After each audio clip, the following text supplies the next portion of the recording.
فبأي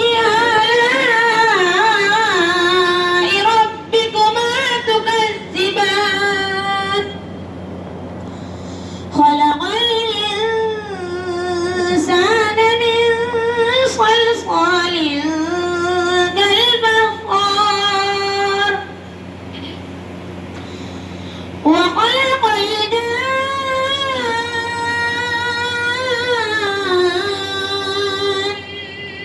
من مارج من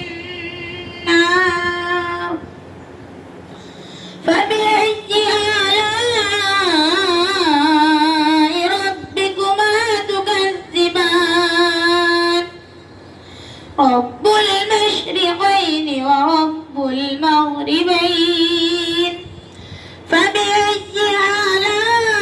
آلاء ربكما تكذبان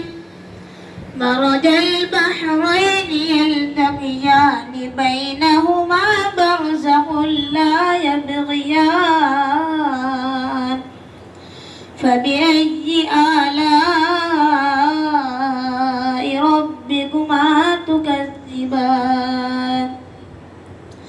صدق الله العظيم.